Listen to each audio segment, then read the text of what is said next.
So here Bali Maharaj is being supported by Lord Brahma.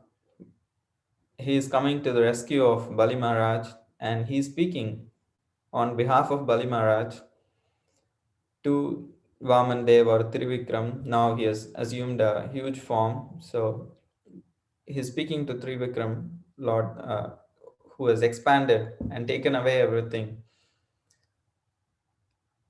So this is one thing that we can see here is how when other devotees speak on our behalf, recommend our case, we have more chance to receive Krishna's mercy than by our own efforts or qualifications. So even if we are extremely resourceful, skillful, experts in rendering devotional service, and we may be even sincere, still receiving the mercy of other devotees is crucial in trying to please Krishna. So generally, I have seen some of my authorities.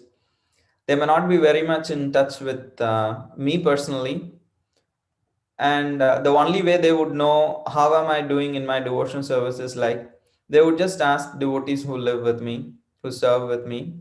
They'd be just asking, oh, how is this person doing, how is that person doing? So they would be asking kind of in a very casual way to so many devotees. They would gather opinion, and before they come to me, like if I have a counselor, like if I'm going to speak to him, so all that they would do is they would check with my service authorities, they would check with the devotees with whom I'm serving very closely, the devotees with whom I'm living very along with them, and then when I go to them, actually they would have a picture of how am I doing. So even if they ask me, okay, how are you doing, and I have so many things to say, they'd be like, I know how you're doing. So I'm like, okay, you never asked me, but how do you know what I'm doing? So the general way of checking with how a person does, how a person is doing in his spiritual life is when somebody is living closely with others, how they behave with them, how they make feel others, how they deal with others. That is also an indication of one's consciousness. So here Brahmaji is attesting for the devotion of Bali Maharaj because he knows as Brahmaji, he has gone through all that Bali Maharaj is currently going through also. In the wake of the creation, he went through a real surrender because he didn't see anything. He could not see anything. All he heard was two words, tapa. Just by hearing those two words, he thought, okay, let me figure it out by my own strength. So he entered the lotus stem. He went to figure out, okay, what is all this creation? Where is it all coming from? Who's this? Who's the source of all this? So he tried to actually figure out by himself. And after a point, he realized it's really beyond my ability. So he came back. He climbed back to the lotus. He came back and then he sat there. And he really was in the heart of hearts. He knew there is a supreme Lord existing. So he was just ready because he was humbled. And when he was ready, when the two words came tapa, he didn't think who's speaking, only if I see that person I'll do. By then he had the experience. It's not just of my ability, I can figure out things. If I'm hearing this instruction, let me follow it. So then he practiced austerities, and after he practiced austerities, then Lord Vishnu actually showed him Vaikuntha Darshan. We see that in Canto 2. He sees the whole Vaikuntha Darshan, and then the Supreme Lord speaks to him, gives him the knowledge of the Chaturshloki, and then he disappears. And then all he is seeing again is like just a dark place, and then he starts creation. So he had a personal experience of surrendering to the Lord and taking the will of the Lord as the soul and life and soul of uh, to his heart and executing it. So by that devotional experience and surrender, he can understand what Bali Maharaj is going through. And with a soft heart, he is coming to the rescue of Bali Maharaj, is saying, oh my Lord, like how can you be so tough? This guy will not survive if you are like so heavy on him. But Krishna knows like what is required for everyone. So it is said that Krishna is a perfect tailor. He stitches the perfect coat of purification for every individual. We all have different size. of not just the bodies, our ego also. Our ego is very unique. It has its own curvatures. So Krishna knows the same coat will not fit everyone perfectly. And Krishna, being a perfect tailor, stitches the coat which can exactly fit our subtle body also. So the kind of ego we have, the kind of conceptions we have, everything will be has to be have to be given at one point of time to take up the identity of being servant of Krishna ultimately. So that's what Krishna also does in the Bhagavad Gita. Arjuna has so many arguments. His identity of being a king, his identity of being a Kshatriya, his identity of being a brother to someone, his identity of being a student of someone, his identity of being a grandson to someone, all those things actually collide with each other. Being a practitioner of Varnashram Dharma, or all kinds of, now all these arguments are coming from various perspectives of following various dharmas, and these are all various identities. And when he has so many identities and Krishna is asking him do this, and when all those identities come into conflict, so he has a complete identity crisis. So similarly in our lives also we have so many identities. We are parents to someone, we are children of someone, and we are having a social responsibility, we are having a responsibility as a disciple, we have responsibility as uh, so many identities every individual is playing as per our gender, as per our social status, so many identities that we have. But ultimately what Krishna shows in the Bhagavad Gita is like, you as a person may have so many identities, but what ultimately you have to choose and prioritize is your identity, being a spirit soul and servant of Krishna. So that's what, like, when Krishna finally gives the instruction and Arjuna accepts that, he accepts it not just from a place of being a king, from being a Kshatriya. Okay, I'm a servant of Krishna, I'm a soul, and my duty is to serve Krishna. And this is the place from which I need to actually act. So then all the other identities are also adjusted accordingly. So similarly, in our day-to-day lives, our various identities may sometime come into conflict. Our work identity, our family identity. At the same time, we also have to see ultimately the identity that matters the most when we leave this body is how much we also invested on the identity of being a servant of Krishna. And just being a servant of Krishna does not mean then we don't have to do, or we have to neglect all the other identities in terms of doing our duties. No, Arjuna still fought a war. Arjuna still remained a king. Arjuna still took care of his family. Still, however, when he prioritized being a servant of Krishna, then all other identities also fall into place accordingly. So in life it is sometimes very difficult to balance things, especially work, our general duties along with devotional duties. However, the more we actually prioritize and somehow or other try to do our devotional identity properly, then all other things actually fall into place, and those unnecessary identities actually fade away because they take a lot of time also.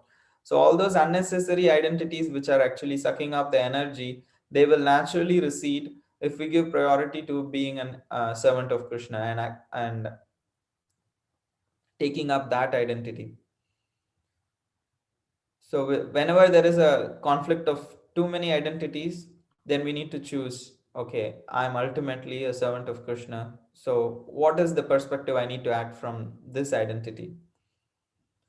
So that's how Krishna is instructing Arjuna, and Arjuna accepts. And here, Bali Maharaj, he had so many identities. Bali Maharaj is the king of the demons. At the same time, he is also grandson of Prahlad Maharaj. He is also a demon, and apart from that, he is a king. In this way, he had multiple identities, and he also thought as a king he is great at charity. So that's why when Vaman Dev came, he thought, I'm such a charitable person. So why only three paces of land? So in this way, all his identities were there. But when he understands that whom I'm dealing with is Vishnu, and he has measured everything, and I have to give the third step also to him. So he said, the only identity that I own is that the myself, the ahankar, the ego, ego is there in the spiritual world also, is there here in the material world also. So as long as we have this ego of being separate from Krishna, so that is false ego, and as long as much as we identify ourselves with Krishna, that is a real ego. And he thought the only possession that I have is my free will, is my identity as a servant of Krishna.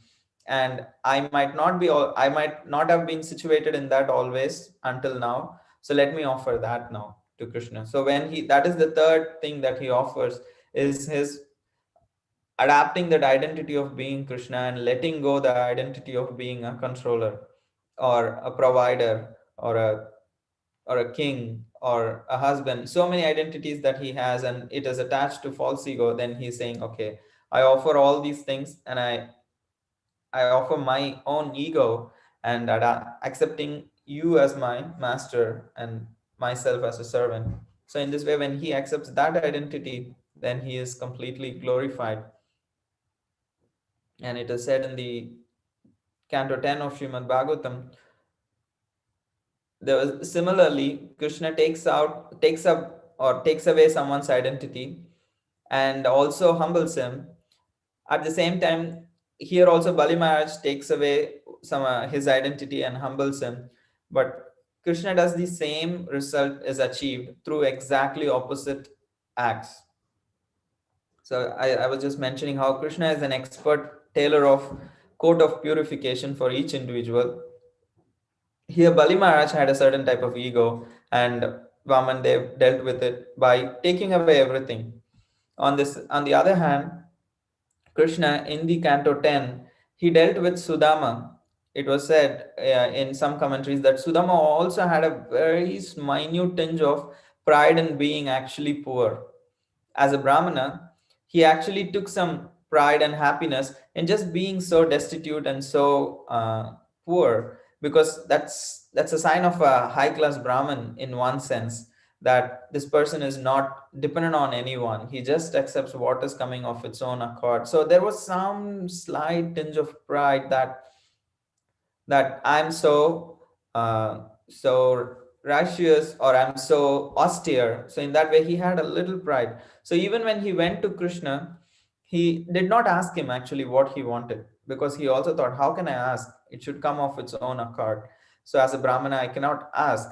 So then Krishna thought, okay, let me humble also Sudama by providing him.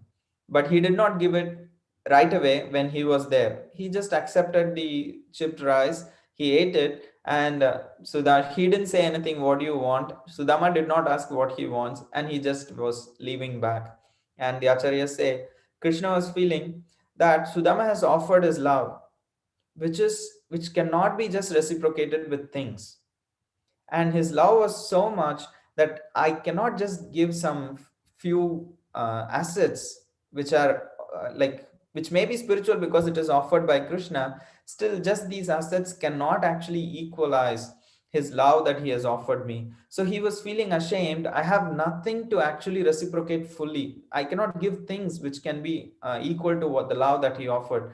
So he thinks, let Sudama go. I will give whatever I can give in his absence, like without his knowledge. I'll just give him, so I'll not feel embarrassed that I cannot actually pay anything equivalent to his love. At the same time, he also feels because of his poverty he is having little pride, so by giving him wealth he takes away that pride. Here Bali Maharaj, by taking away his wealth, he is taking the pride out. But for Sudama, he does the same thing in an opposite way but achieves the same effect. And that is the beauty of Krishna. He knows what is best for each individual. And today is also the occasion of appearance of Srila Jagadish Pandit. So I was thinking of sharing some from the life of Srila Jagadish Pandit. It is said that here we are speaking about humility and identities. So in our lives, generally, we also develop so many identities. Even though we strive to be servant of Krishna, we also subtly have so many identities, we hold on to it. and and because of false ego, it's very difficult to be really humble from the core of one's heart. It takes a lot of spiritual strength to be humble. And a natural way to experience humility is to see the greatness of others. So generally, one may think, "Oh, I'm so bad, I'm so such a fool, or I'm so fallen." It also can become to some extent self-absorption. However, when we see the greatness of other devotees, when we discuss the greatness of other devotees, naturally we develop a humility. That humility is not that I am useless, rather, we are grateful for the association of such devotees and we become inspired to serve them. We don't think, "Oh, I am so unfit and useless, I am not going to do anything." Rather, by just by contemplating on the greatness of others and honestly appreciating the greatness of others in devotional service, we develop a heart which is humble, grateful, and also is eager to serve. So that's the sign of real humility. If somebody is really humble, he will also be eager to serve because he is so small, he wants to serve the big. So we cannot say I'm so humble and I'm so fallen, and that's why I don't want to serve. That means that humility is actually is a false guilt, is coming from a place of self-absorption. Real humility induces one to serve more because you're small, you realize you're small, and you realize how much you are being given by Krishna and you want to reciprocate for that. And the natural way of developing, invoking such an inspiration in heart is to hear about great souls, great acharyas. So, taking advantage of these days of appearance and disappearance and various occasions in the lives of acharyas, we can discuss about their lives and experience the fortune that we have as practitioners of Gaudiya Vaishnavism, that how all these acharyas had such deep devotion and how Lord Chaitanya and Lord Jagannath and Lord Krishna reciprocated with them. And here today we have Jagadish Pandit, Srila Jagadish Pandit, on whom we will discuss certain pastimes of from his life and meditate on the greatness of these great devotees of the past and inspire our hearts to serve them by following in the footsteps of their footsteps and serving Srila Prabhupada. So Srila Jagadish Pandit, it is said in the Gaura Desha Deepika that Apare Yajna Patnyo Shri Jagadisha Hiranyakau Ekadashya Yayorannau Prarthayitva Agasat Prabhu. So it is said in the Gaura Desha Deepika that the wives of the Yajnik Brahmins in the Krishna Leela. So I think most of us know that the Yajnik Brahmanas in the Krishna Leela, their wives, the wives of the Brahmanas, they are actually Yajna Patnis. They actually offer food to Krishna when he goes to beg from them. So the whole pastime is there, how the Brahmanas were so busy performing the sacrifices. When Krishna sent his friends to beg for food for Krishna and Balaram, the Yajnik Brahmanas thought the Yajna sacrifice is not yet over. How can we offer the food before the sacrifice is over to Krishna? So we cannot. But when the boys actually approached later, the wives of the Brahmanas, and when they were told like Krishna and Balaram are nearby and they're very hungry, they did not worry about the completing the sacrifice or anything. They just grabbed all that they had, all the food that they had, and they actually rushed. They So many people tried to stop them, their husbands, their sons, or father-in-law. So many people, they didn't listen to anyone. They just went, Krishna is here, he is hungry, we just want to feed him. So they just broke all the conventional rules and they went to the forest to feed Krishna and Balaram with all the boga that was kept for the sacrifice. So the same Yagya Patnis actually took birth as in Chaitanya Leela, in Gaura Leela, as Jagadish Pandit and his brother Hiranya Pandit. So in Vraja, there was also a dancer named Chandrahas. He was very expert in tasting rasa and dancing for the pleasure of Krishna. The same Chandrahas also actually appeared in Chaitanya Leela. So Jagadish Pandit had two great souls identities within him. One is he was also a wife of the Yagik Brahmanas in the Krishna Leela, and also he was Chandrahas, the expert dancer. So both Jagadish Pandit had both these identities. And the speciality of why is like this particular I'm sorry, I got distracted with some message. So Jagadish Pandit is actually considered is very special also because he is considered simultaneously belonging to Nityananda Shaka and Chaitanya Shaka. That is, Nityananda Prabhu had a branch of expanding Krishna consciousness starting from him. And also, Sri Chaitanya Mahaprabhu had a branch of propagation of Krishna consciousness. And Jagadish Pandit was actually a very primary part of both Nityananda Shaka and Chaitanya Shaka. So it is generally very uncommon that one devotee is being part of both the sides of trees of expanding Krishna consciousness, but he offered his services both under Sri Chaitanya Mahaprabhu in expanding the movement, and also under Sri Nityananda Prabhu.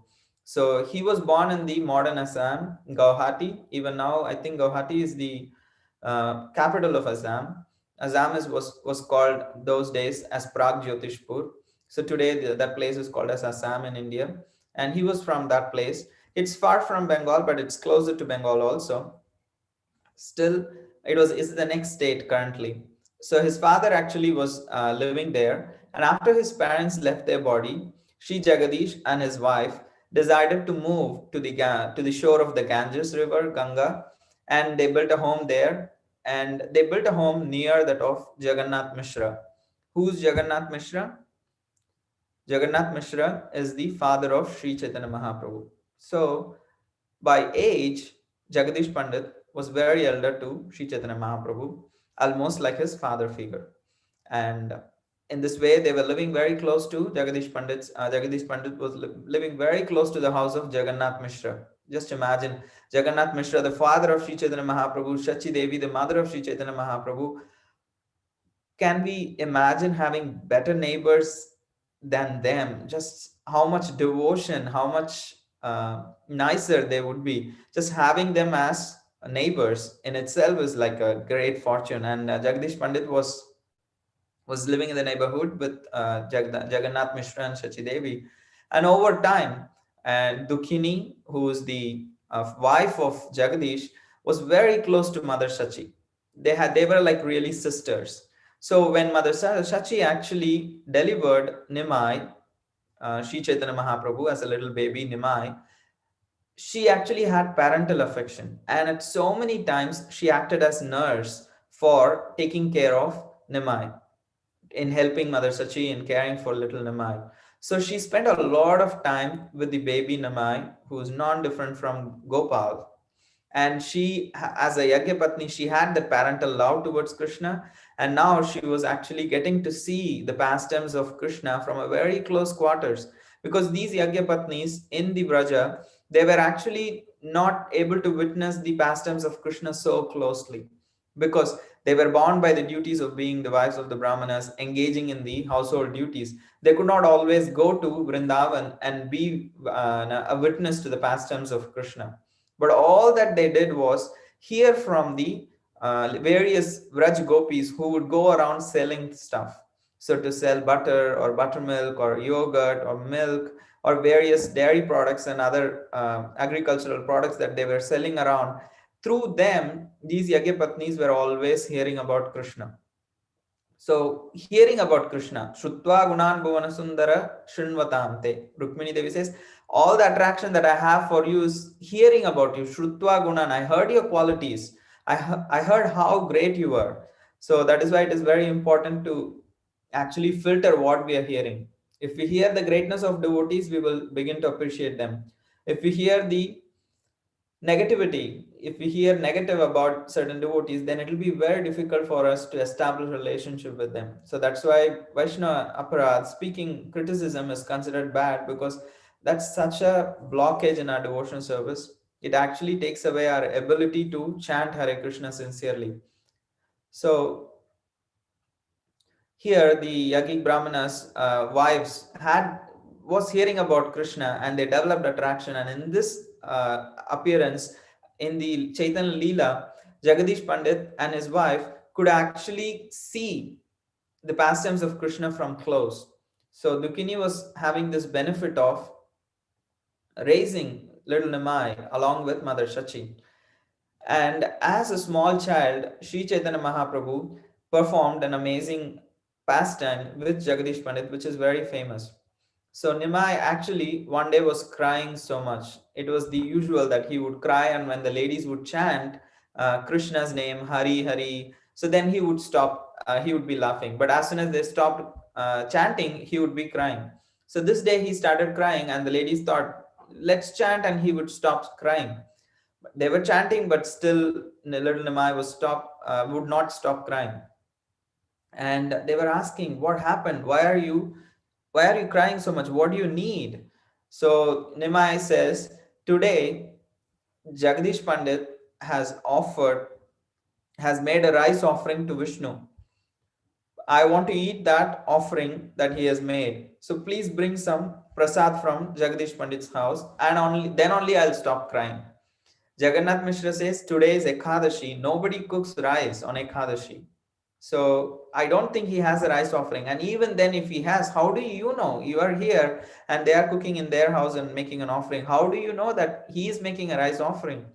He says, no, even though today is Ekadashi, they have made a very special offering to Vishnu lovingly for the pleasure of Vishnu, and I want to taste it. And Jagannath Mishra is confused, but Nimai would not stop crying. So being the father, he said, okay, let me just go and ask Jagadish what is happening at this house. And when he goes, and when he asks Jagadish Pandit, he figures out that today is an Ekadashi, and gradually by questioning, he understands, yes, indeed, they had made a very, very special offering just for the pleasure of Vishnu. Even though they were observing Ekadashi fast, they actually wanted to please Vishnu by offering a nice grain offering. And Jagannath Mishra, when he mentioned that Nimai sent him to take some Mahaprasad from his house that he has offered to Lord Vishnu, both Jagannath Mishra, Jagadish Pandit, Dukini, everybody was actually very surprised. Jagadish's brother Hiranya Pandit, they were all surprised because they did not want anyone to know. They thought today is Ekadashi, we are anyway fasting, so we are not going to think of enjoying anything. And just for the pleasure of Vishnu, we have an opportunity to cook. So they didn't want to tell anyone, they didn't want to advertise, they were not putting a Facebook post or like an Instagram post that see the offering that we made today or nothing like that. They didn't want to tell anyone, they just wanted to make it for the pleasure of Vishnu. So they were so amazed that how did even Nimai know, because they were very careful in not letting anybody know. But when Jagannath Mishra said to Jagadish Pandit, actually I'm so worried that Nimai wants to eat this grain offering on an Ekadashi day, and Jagadish Pandit could at that point of time know that this is little Gopal in the form of Nimai who is hungry for the love. And he said, don't worry, he's a small boy, and without hesitation take this offering prasad, and feed it to Nimai. So in this way Nimai joyfully ate the offering made by Jagadish Pandit and Dukhini to Lord Vishnu, and he was very satisfied. And being as Sri Chaitanya Mahaprabhu exhibited his pastimes in Navadvip and started the Harinam, everybody could understand that he is gradually they could understand the identity of Sri Chaitanya Mahaprabhu. And Jagadish Pandit, who knew from before, also was very dedicated to Sri Chaitanya Mahaprabhu. They were always there by the side. And before taking sannyas, when Sri Chaitanya Mahaprabhu began his Sankirtan movement in Navadvip, he ordered Jagadish to go to Nilachal on a preaching tour. He said, because Sri Chaitanya Mahaprabhu knew after taking sannyas that he will be going to Nilachal. So he just wanted Jagadish to go to Nilachal on a preaching tour and just spread the Harinam Sankirtan there also. So as like non-different from Lord Jagannath, he also know that Jagadish is very devoted to Jagannath ji also. So he said, go take darshan of Jagannath and spread Harinam Sankirtan in that area and come back. So in this way, Srila Jagadish Pandit actually set out to Jagannath Puri. He went to the pilgrimage, and thousands of people come to take darshan of Jagannath ji. So Jagadish Pandit was also there. But Jagadish Pandit was so special. When he took the darshan of Jagannath, he was actually shedding tears in love. And he was truly feeling the pangs of separation when he had to leave back from Jagannath Puri. He was he was actually feeling that how can I actually leave my Lord and go back to Navadvip? He was experiencing a deep separation, And it is said, anyone who experiences a deep separation when he leaves a dham, especially Jagannath Puri, when they experience a deep separation and they feel bad, like, how can I actually just leave Jagannath and go back to my place? With that heavy feeling, when they actually leave back, it is said they actually receive the mercy of Jagannath. If someone goes to Jagannath Puri, has a good time, and then takes darshan, goes around the places, and then sees, oh, I'm on to next spot of in my tour or pilgrimage, then yes, they still got something. But those people who actually feel the pain, that how can I actually leave Jagannath ji and leave this place and just go back to where I'm coming from, they actually receive Jagannath's mercy also very much. So in this way, when Lord Jagannath saw Jagadish Pandit crying and wanting to not be separated from him, so he appears in the dream of Jagadish Pandit. It's very epic that what happens after that is like, Jagannath ji appears in the dream of Jagadish, and he really says that I really understand your feelings of separation from me, and I really want to be with you. So he says, take my deity, take me with you wherever you go. And Jagadish is like, oh my Lord, how is it possible? You are the worshipable Lord in the Jagannath Puri, and thousands of pilgrims come here. How can I just take you away? So then Jagannath ji says, yeah, that is right too. So let me do something. So he appears in the dream of the king of Orissa and orders the king that the Navakalevar is coming very close. That is the time after 12 or certain number of years, Jagannath ji's deity is changed. And the previous deity is given Samadhi and a new deity is installed. So he says the Navakalevar is very much around the corner. And when that happens, give this old deity of mine, give me to Jagadish. He will carry me to his place. And king is so surprised. It's very out of the norms, because Jagannath Puri, everything is set in stone. All the rules they follow, the tradition is very strict. They don't change things. But every time they change things, there is something like a devotee's intervention, and Jagannath ji tells them. Only then there are changes in the tradition. And here, this particular deity, when Jagannath ji's deity is changed, the old deity is always given samadhi. Nobody gets to see, nobody gets to actually reach him or anything. Nobody can see him afterwards. Here, the same Jagannath ji is saying, break the tradition and give my deity to Jagadish Pandit. So the king was so surprised and he wanted to confirm, but the dream was very vivid and he understood this is the desire of Jagannath ji. He then took counsel from all the others, that of his, from the head priest and also from his ministers, and they all said, if Jagannath ji appeared in a dream and ordering, that should be true. And they also then find who's Jagadish, and they when they ask Jagadish, Jagadish also confirms that he had a similar dream, and Jagannath ji wanted to go with him.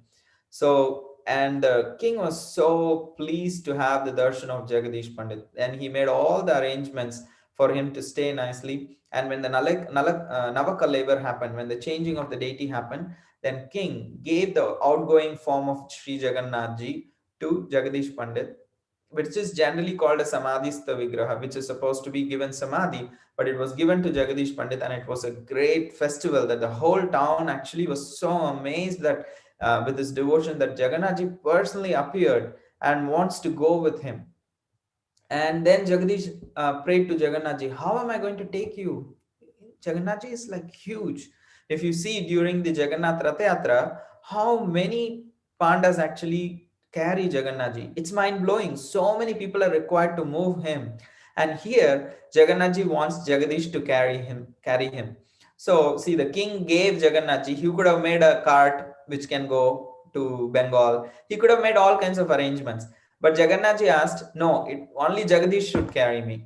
And Jagadish is like, oh my Lord, how am I going to carry you? Because it is not possible. Just for myself to carry you, are very heavy. He says, don't worry. You tie a new fresh cloth like a bag around me and tie me to a staff, and then just carry it. I'll become as light as a small wooden ball.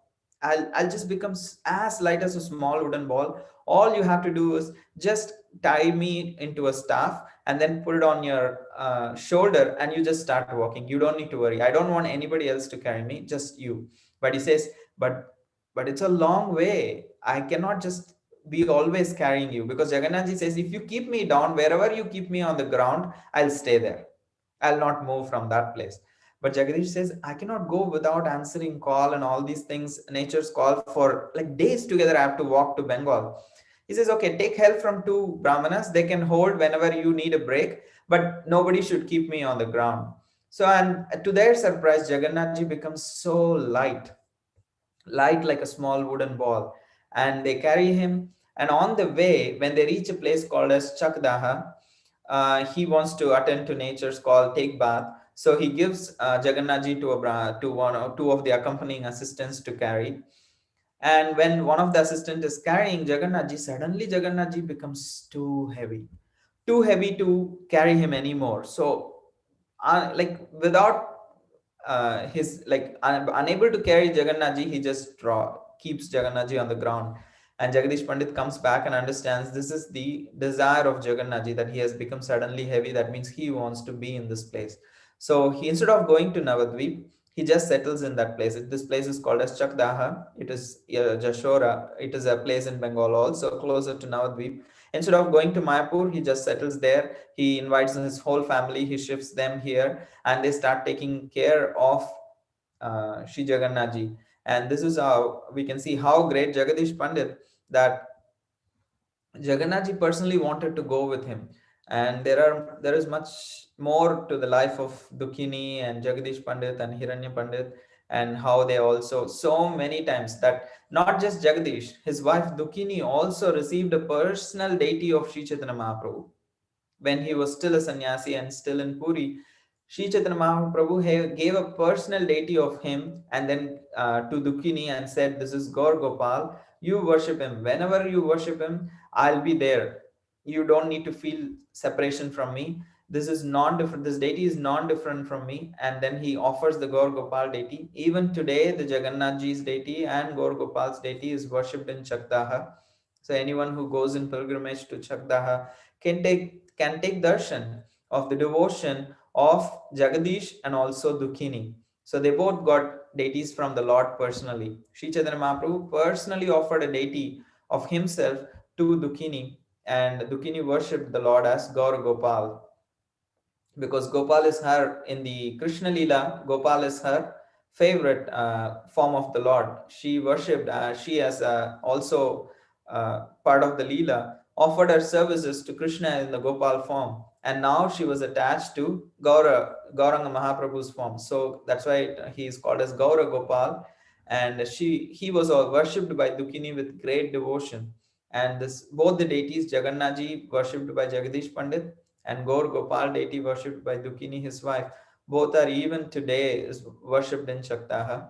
And yeah, if somebody travels to these holy places, they'll be able to take darshan of Jagannathji and Gaur Gopal. There is few more pastimes, but it is closer to the time to have darshan of the deities, Shri Radha Mulidhar and Shri Gaur Chandra. So I stop here. So Grantaraj Srimad Bhagavatam ki jai, Srila Prabhupada ki jai, Srila Jagadish Pandit, Shri Dukhini Devi ki jai, Shri Chaitanya Mahaprabhu ki jai, Shri Jagannath ji ki jai. Thank you very much. Hare Krishna.